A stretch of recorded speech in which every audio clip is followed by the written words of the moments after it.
Muito bem, meus amigos. O nosso tema é sempre o da mediunidade, e eu me lembro que nós tínhamos parado na outra vez pela página 51, 52, e nós estamos vendo um tema que tem uma importância enorme em tudo da vida humana no planeta, e até numa extensão da vida dos animais, mas o nosso foco é o da condição humana.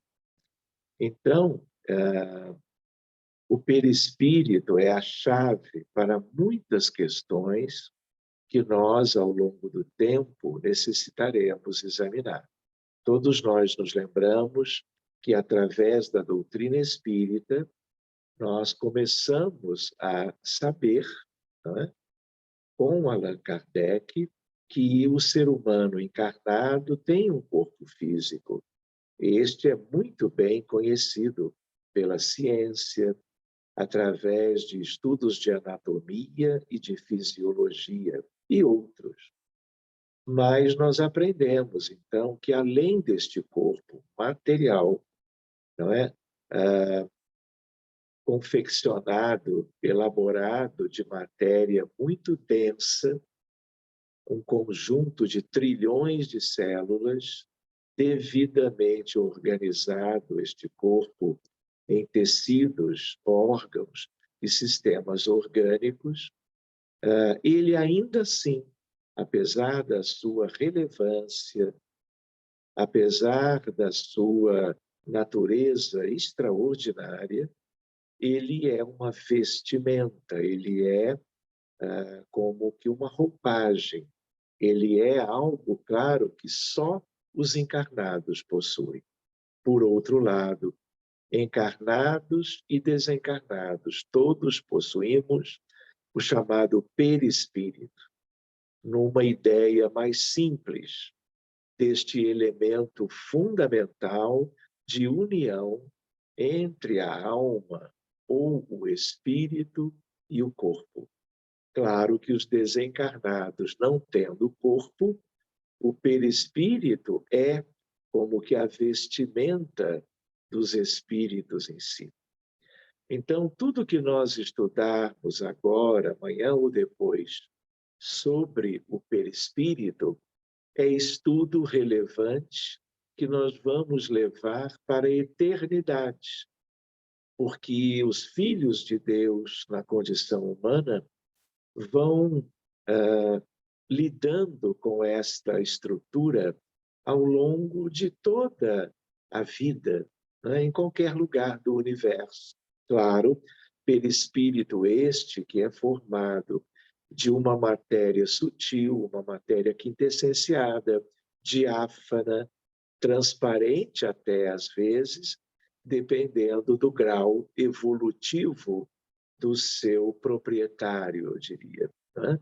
Mas essa é uma ideia, não é? E é uma estrutura que é dinâmica, que é plástica, que tem inúmeras propriedades e que haverá de se modificar na medida em que nós, como filhos de Deus, vamos evoluindo espiritualmente. Mas pensando no que nós somos na Terra, em média, hoje em dia, ainda assim há perispíritos mais densos do que outros. E toda esta densidade, já vimos antes, guarda relação com a evolução moral. Então, na medida em que nós vivemos um contexto de materialismo, com interesses humanos fruto do nosso acanhamento moral, o perispírito é mais denso e quando desencarnados ou nós estamos dormindo, somos mais atraídos pelo campo gravitacional da Terra e descemos.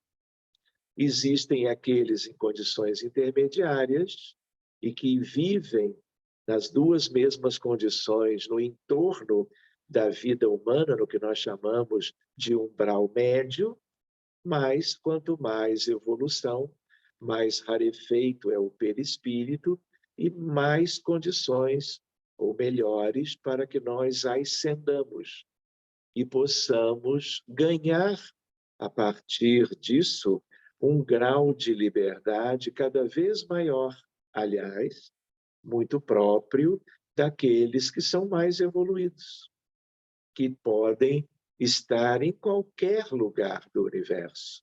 Claro que se progrediram moralmente em condições para tal. Então, quando nós estávamos vendo na página 52, e eu sugiro que vocês busquem esta página na apostila, não é? Nós vimos ali uma frase interessante para nós, que pode ser um ponto de partida para completarmos este capítulo hoje. O capítulo que vamos ver adiante, talvez comecemos apenas hoje, é o capítulo da prece, da oração segundo o Evangelho, segundo o Espiritismo. E muito algo interessante, a prece nas reuniões mediúnicas, que é o que mais nos importa agora. Não é apenas isto, é a prece de um modo geral. Mas então vamos completar o estudo que vínhamos fazendo do capítulo atual, deixamos a prece para um pouquinho mais adiante, ou ainda hoje, ou na semana que vem. Então vejam o parágrafo, aquele que diz: o perispírito adquire a forma da organização biológica do ser. Prestem atenção nesta frase. E o parágrafo segue: no espírito, a forma do perispírito é a forma humana. E quando nos aparece, geralmente é com a que revestia o espírito na condição de encarnado. E depois Kardec vai acrescentar algo. Mas por que eu solicitei um pouquinho de atenção? Porque nós temos uma questão para nós examinarmos. Nós aprendemos que o perispírito, ele existe independentemente do corpo. Não é verdade? Tanto é que os desencarnados têm a forma humana, porque a parte mais externa do perispírito, que é o corpo astral, ele tem a forma humana. Então, nós já vimos antes a ideia de modelo organizador biológico, MOB. Vimos na apostila e vimos em um outro comentário qualquer. Então, a nosso ver, por essas razões, quem molda o corpo físico é o perispírito. Porque ele é, vejam a expressão de Hernani Guimarães Andrade, que já tínhamos citado também antes, modelo organizador da biologia. Então, a partir da matriz biológica do óvulo fecundado, dos detalhes do DNA e das questões da genética que mesclam, não é, aquilo que é vindo do pai e da mãe, né?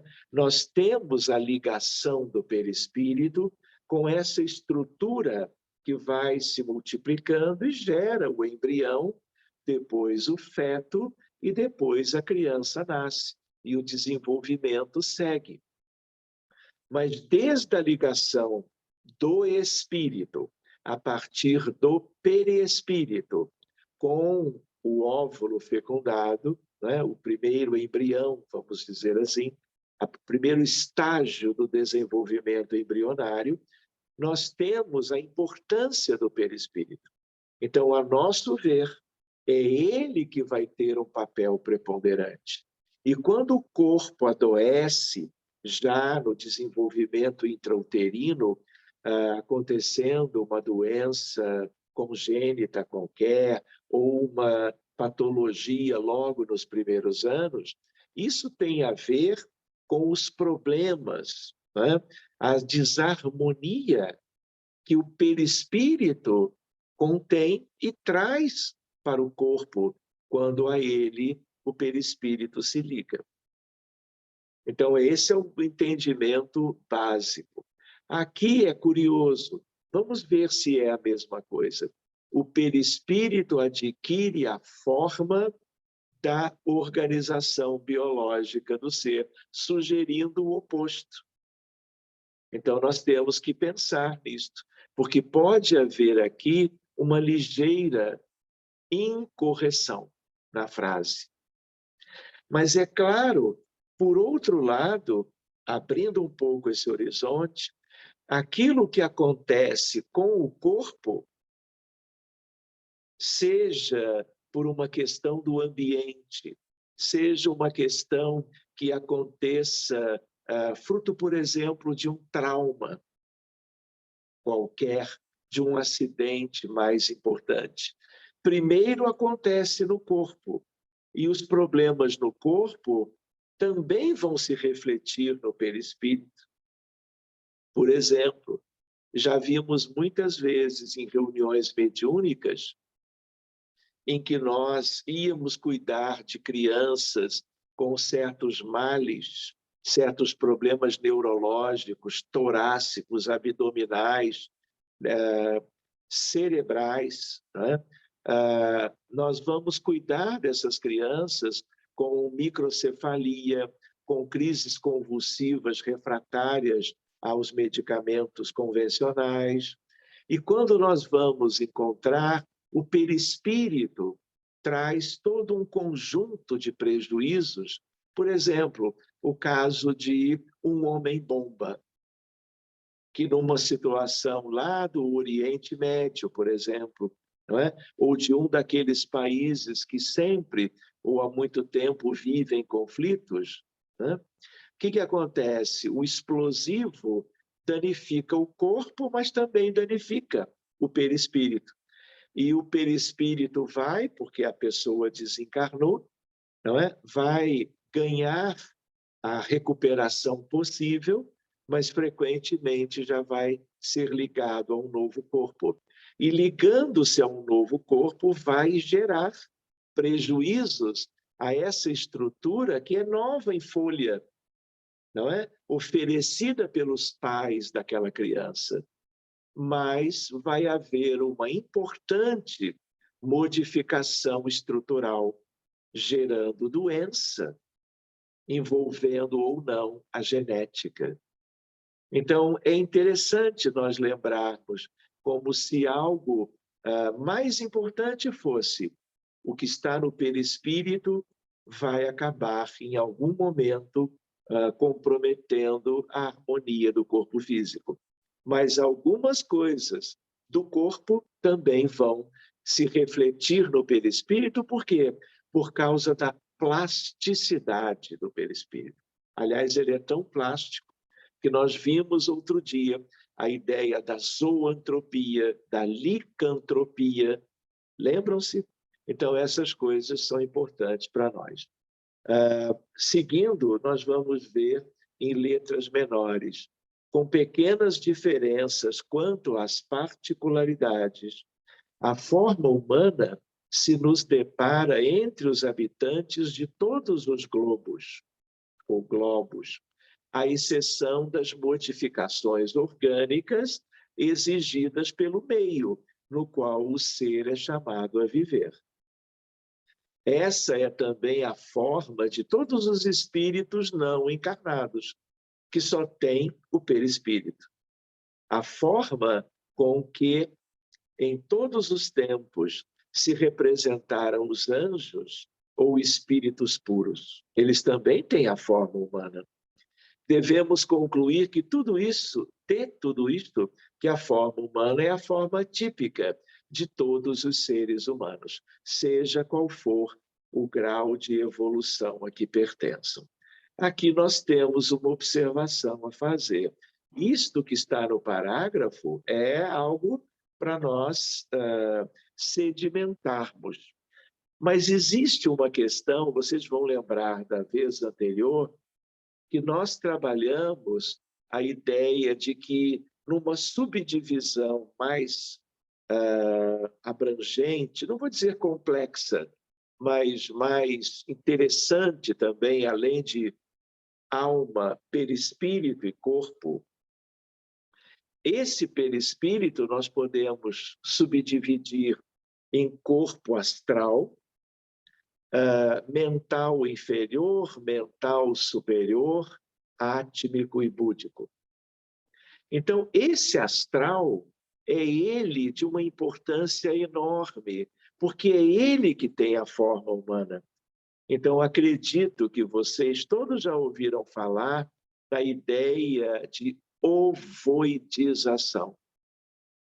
Qual é a ideia dos ovoides? É a ideia de quem, por alguma razão muito boa ou muito má, perdeu a forma humana, porque o corpo astral como que se dissipou, para dizer de uma maneira simples. Então, espíritos superiores podem, vejam que interessante, aparecerem numa reunião mediúnica ou estarem sendo vistos em qualquer lugar perto da vida humana no planeta ou longe, como seres que pensam, sentem, vibram, mas eles são vistos como uma verdadeira estrela. Eles têm luz, eles irradiam calor, amor, e eles falam, pensam, comunicam-se com a sensibilidade e as antenas dos médiuns. Por quê? Porque eles podem optar, num ambiente adequado, de não precisarem do revestimento do corpo astral. Porque para eles isso não tem valor maior, a não ser quando eles vão precisar do astral de si mesmos para uma tarefa qualquer. Por outro lado, algo que ainda infelizmente é muito comum na Terra, nós vamos encontrar os ovoides por degradação moral. Não é uma retrogradação no sentido de involução, porque isso não existe. Mas a forma pode retrogradar.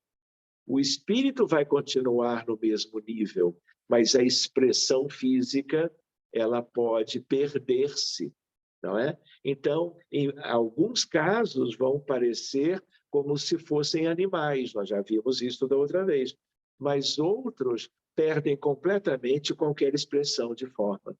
Então, por isso o nome de ovoides, porque eles têm muito pouco brilho ou nenhum, e a forma é a forma do mental inferior, porque o astral foi parcial ou completamente destruído pelos vícios morais. Então, meus amigos, esses são outros elementos de reflexões para nós, não é? Por que vale a pena esses comentários? Porque nas reuniões mediúnicas, que são o nosso interesse específico, você pode encontrar médiums enxergando, vou brincar um pouquinho, de tudo. Porque nesse mundo que é a Terra, um grande hospital, uma escola primária, há espíritos de todo tipo de natureza, mas em muito de natureza de acanhamento moral. Então, a forma pode variar e pode se perder a forma humana pela destruição temporária, claro, do astral.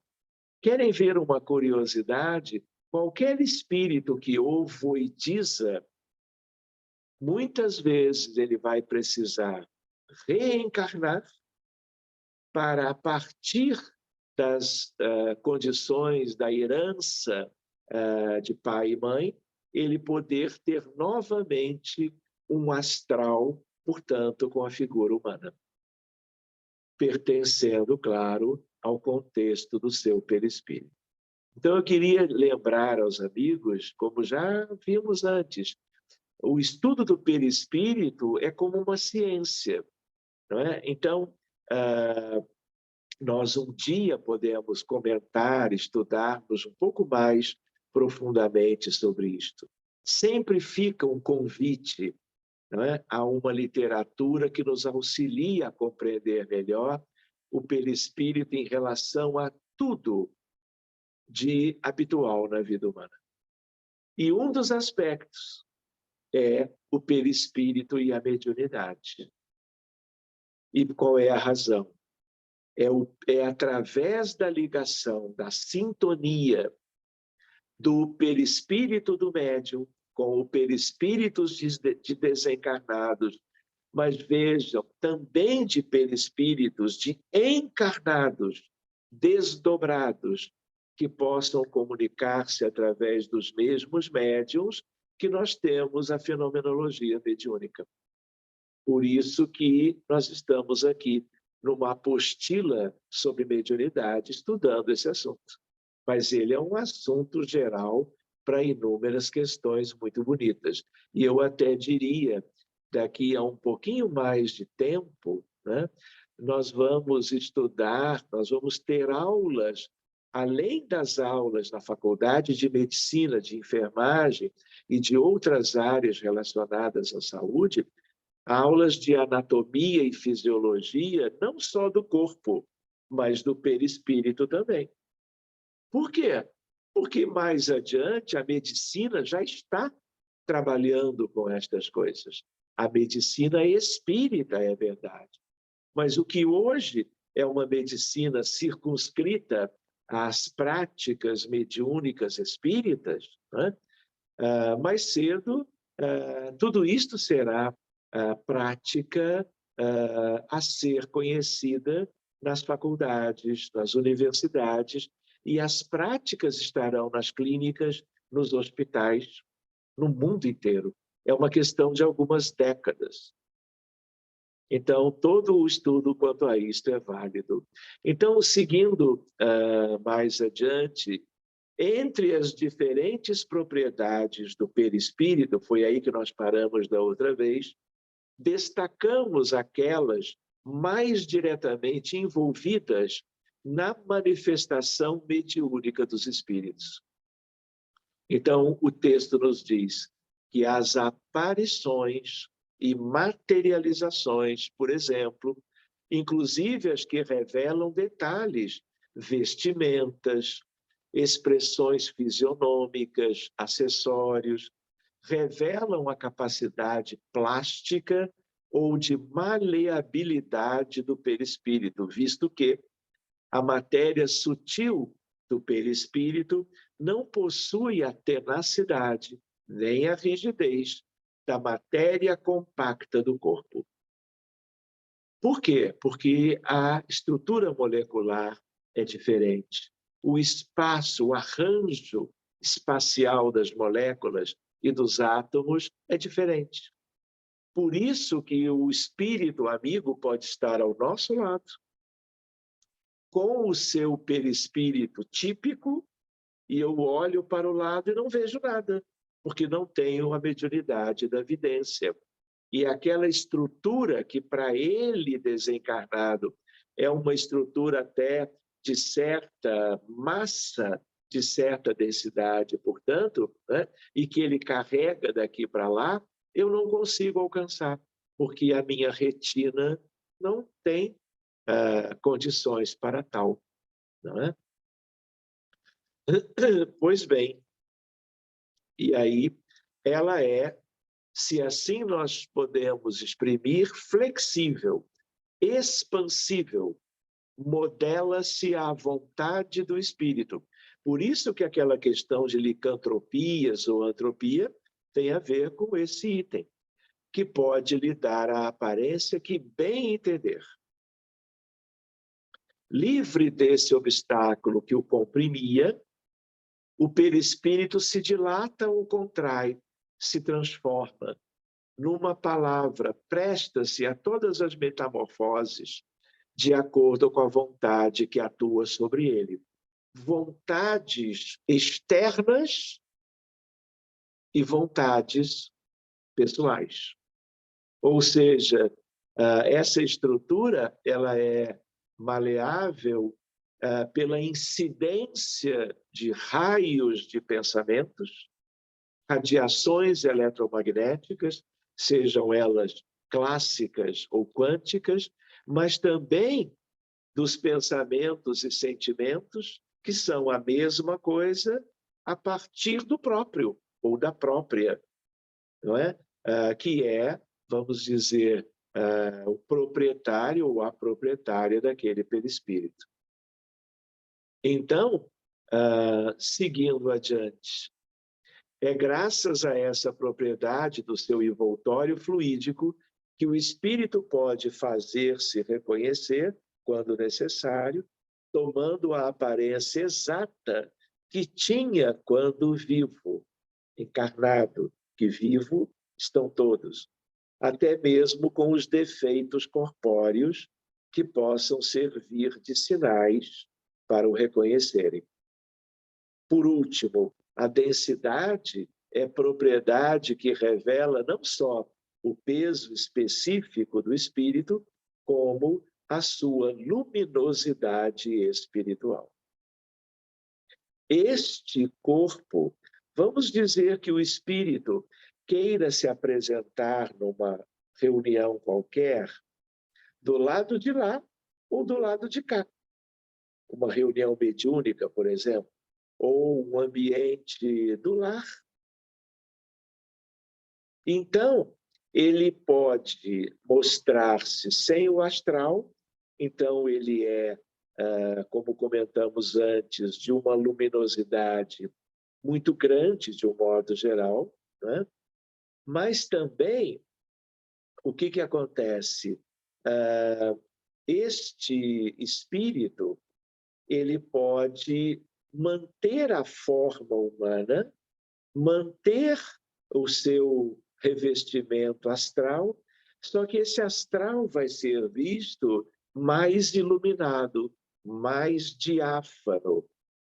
E se eu pudesse pesar este perispírito, ele seria muito mais leve do que outros que tenham um corpo astral, claro que mais denso e mais massivo, como se diz. Pois bem, os espíritos mais adiantados se elevam facilmente na atmosfera pelo processo de volitação. Lembrando que isto também cabe para os encarnados durante o sono, durante a prece pela humanidade, durante uma oração, diante de um altar de uma igreja, diante de um ambiente, de uma mesquita dos nossos irmãos muçulmanos, porque a oração, não é, de um modo geral, sincera, o vínculo de cada um com os seus superiores, tudo isto gera uma emancipação da consciência, do perispírito. Ele se projeta. Então, se a pessoa que ora tem certa elevação, ela tende às estrelas. É claro que isso acontece em graus diferentes, não só variando de acordo com o jeito e as condições de cada um, mas também a proposta daquela oração, naquele ambiente, naquele momento. Então, há uma diversidade muito grande. Então, o que ele diz aqui quanto aos desencarnados acontece durante o sono. Há os que descem, há os que ficam no mesmo estágio, na mesma realidade, e há os que vão fazer alguma coisa lá em cima porque tem acesso. Por que tem acesso? Porque o perispírito, por evolução, é leve, é desmaterializado, é pouco material. Pois bem, então, o oposto ocorre com os espíritos pouco evoluídos. A penetrabilidade é a propriedade que permite aos espíritos atravessar barreiras materiais. Os encarnados também podem. O corpo pode estar sentado numa cadeira, numa poltrona, ou a pessoa pode estar dormindo, mas o seu perispírito pode atravessar as paredes. pode, vamos dizer assim, sair daquele contexto onde o corpo permanecia e vai permanecer, por exemplo, durante o repouso físico. Tudo depende do quê? Do grau de distanciamento entre as moléculas. Então, quanto menos massa, mais espaçamento, mais condições de penetrar qualquer aparente limitação. É limitação para o corpo, mas não é limitação para o perispírito. Pois bem, aí ele diz, a sensibilidade confere aos espíritos sensações e emoções que são muito mais profundas entre os desencarnados, porque nestes são percebidas por todo o corpo perispiritual. Esta propriedade é facilmente percebida durante as manifestações mediúnicas pela psicofonia e pela psicografia. Então, a ideia qual é? Apesar do corpo físico, é quem tenha o sistema nervoso central, o sistema nervoso periférico, as terminações nervosas, não é? Os elementos que trazem a sensibilidade a partir da pele, sensibilidade tátil, dolorosa, térmica e assim por diante, tudo isto tem a ver com o corpo humano, mas tudo isto chega no perispírito. E quem não tem corpo humano sente todas essas questões sem necessitar, claro, do corpo físico e num grau muito mais intenso e apurado. Pois bem, em síntese, diz o estudo, o fluido perispirítico constitui, pois, o traço de união entre o espírito e a matéria. Por que ele usa fluido perispirítico? É a substância do perispírito, é o perispírito. Durante sua união com o corpo, serve de veículo ao pensamento do espírito, para transmitir o movimento às diversas partes do organismo. Então, o perispírito, ele tem uma profunda ligação com o sistema nervoso do corpo. Ou seja, a sensibilidade precisa do perispírito para ser percebida, tanto quanto a capacidade dos movimentos. A alma quer, e através do perispírito, o sistema nervoso funciona e nós caminhamos, e nós fazemos movimentos, nós falamos e assim por diante. Ou seja, ele está no meio termo, ele é o intermediário de tudo. Pois bem, durante a sua união com o corpo, serve de veículo ao pensamento do espírito, para transmitir o movimento às diversas partes, pés, mãos, boca e assim por diante, as quais atuam sob a impulsão da sua vontade. E a vontade vem de onde? Da mente humana, que está na raiz da alma. Pois bem, e para fazer que repercutam no espírito as sensações produzidas pelos agentes exteriores. Tem por fios condutores os nervos, como no telégrafo o fluido elétrico tem por condutor o fio metálico. É uma analogia simples. E nos encaminhando para o fim, nas comunicações mediúnicas percebe-se perfeitamente essa ação intermediária exercida pelo perispírito entre o espírito e o corpo, que atua como órgão de transmissão de todas as sensações. Em relação às que vêm do exterior, pode-se dizer que o corpo recebe a impressão, o perispírito a transmite, e o espírito, que é o ser sensível e inteligente, a recebe. Quando o ato é de iniciativa do espírito, tem a ver com a motricidade, pode-se dizer que o espírito quer, o perispírito transmite e o corpo executa. É bem simples. E aí ele fala um pouquinho sobre a propriedade de irradiação ou expansibilidade do perispírito, favorecendo a comunicação entre desencarnados e encarnados, uma vez que o perispírito não se acha encerrado nos limites do corpo como numa caixa. Quanto mais a pessoa é médium, especialmente mais ostensivos, mais o seu perispírito nas reuniões ou nos momentos de mediunismo típicos, né? O perispírito do médium se expandiu. A alma do médium saiu do corpo.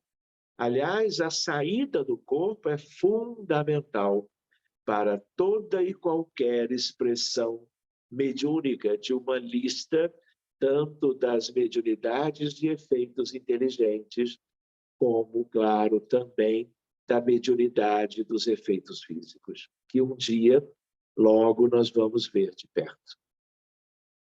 Pois bem, um ponto de fundamental importância diz respeito à vitalidade presente no corpo e no perispírito dos seres vivos, que é fornecida e alimentada por um elemento abundante na natureza, fluido ou princípio vital. E aí fica a pergunta, fluido vital é do perispírito? Já vimos que não. Pertence a uma estrutura que é do corpo, que é o chamado duplo etérico, que guarda uma relação muito grande com o corpo astral. Eles se ligam intimamente. Na matéria orgânica, ele vai falar, ativo no ser vivo. Esse princípio está extinto no ser morto. Ou seja, os desencarnados não têm fluido vital. A atividade do princípio vital mantém o funcionamento dos órgãos. Então, as doenças perturbam essa condição. Todos os doentes têm problemas quando a doença é mais relevante, né? Sejam doenças localizadas, sejam doenças disseminadas, problemas metabólicos, problemas infecciosos, problemas degenerativos. O duplo etérico, ele é comprometido. O passe magnético é exatamente o que nós ganhamos pela imposição de mãos, que virá a normalizar, a favorecer, a preencher as condições do duplo etérico, que não é perispírito, é uma estrutura do corpo. Então, por isso que o passe, ele é benéfico para todos os problemas de saúde, incluindo todas as patologias mentais, porque todas elas, apesar de serem muito mais no âmbito do espírito da alma imortal, há uma contrapartida no perispírito, no astral, no duplo etérico e no corpo, no cérebro físico. Por isso eu havia comentado, se não me falha a memória, que há uma parte do conhecimento sobre esses aspectos terapêuticos, a eteriatria. Um dia, essa questão vai ser trabalhada nos hospitais.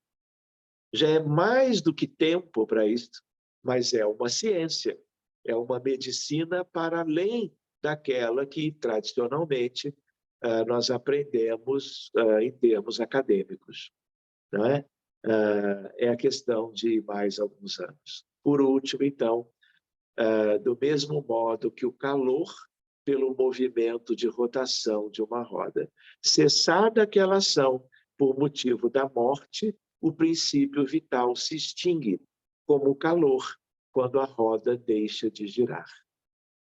Pois bem, meus amigos, com isto nós estamos completando, né, não só a página número 54, mas este estudo breve, né, sintético sobre o perispírito. foi o nosso tema número 5. E na semana que vem, nós vamos ver o tema número 6, pelo menos, vamos iniciá-lo. Então, meus amigos, em função da hora, eu fui um pouquinho mais adiante para completar o capítulo. Nós vamos passar já, deixando perguntas para a semana que vem, vamos para a etapa de treinamento. Então, eu vou pedir a Viviane que possa concluir a gravação por agora.